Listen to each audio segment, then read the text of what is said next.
আজ দার্জিলিংয়ে AKS record shoot শুরু করেছে।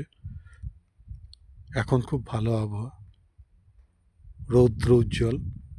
এরই মধ্যে আমাদের ছবির কাজ শুরু হয়েছে। যদিও বিশেষ কারণবশত আমাদের রানিং শ্যুটিং আমি দেখাতে পারছি না,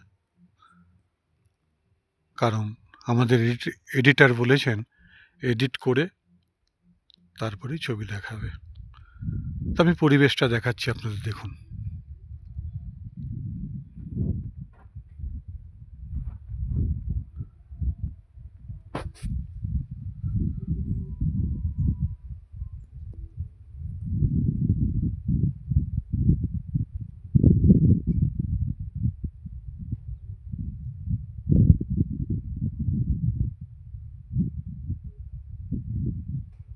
ভয়ঙ্কর,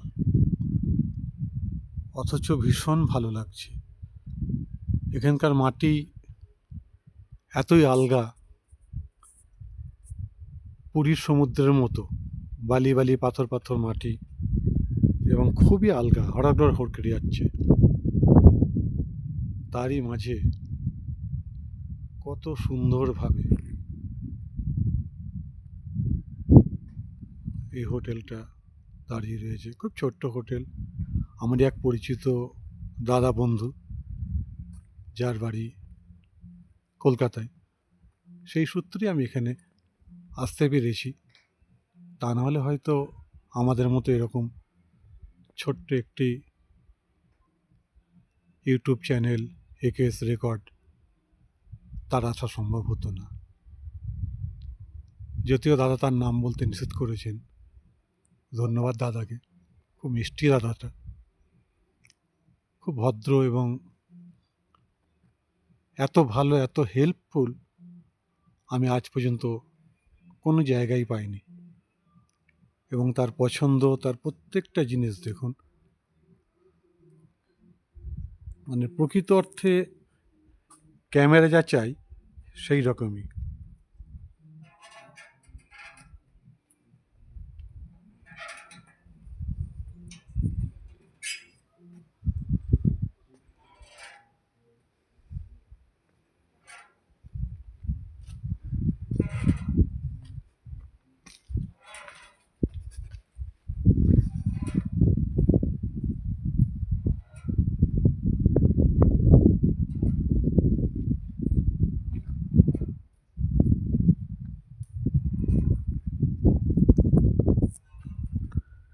ভবিষ্যতে আমাদের দাদার সঙ্গে আলাপ হবে এবং ওনাকে নিয়ে একটি প্রজেক্ট আমাদের ভাবা হয়েছে।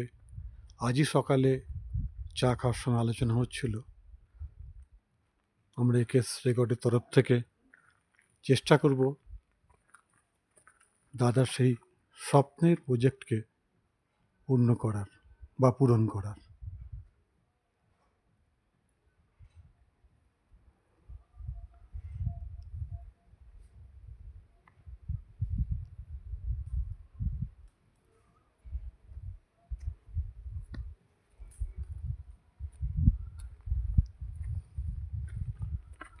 দাদার শখের গাড়ি,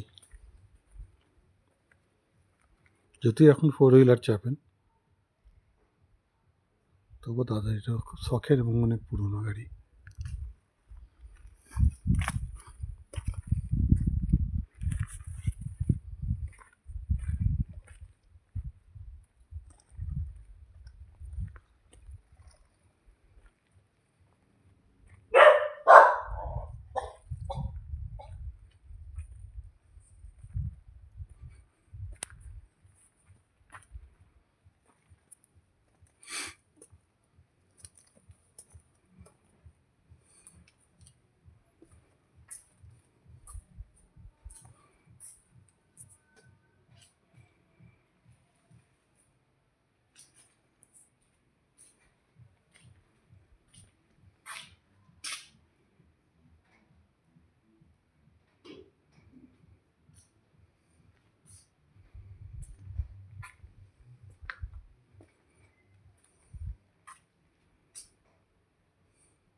বলতে ইচ্ছা করছে, তুমি কত সুন্দর।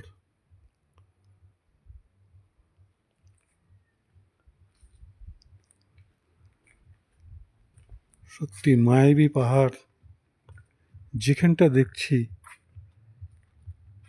সেখানটা যেন মনে হচ্ছে কত পরিচিত, কত দিনের আপন, কত নিজের।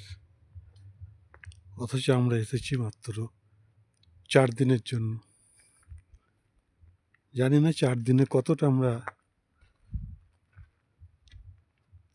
দর্শন করতে পারবো, বা কতটা এখান থেকে আমরা ছবি বা প্রযুক্তি যাই বলুন, বা আমাদের কলা কৌশলীদের কাজ আপনাদের সামনে সেই ছোট্ট মোবাইলের মাধ্যমে তুলে ধরবো।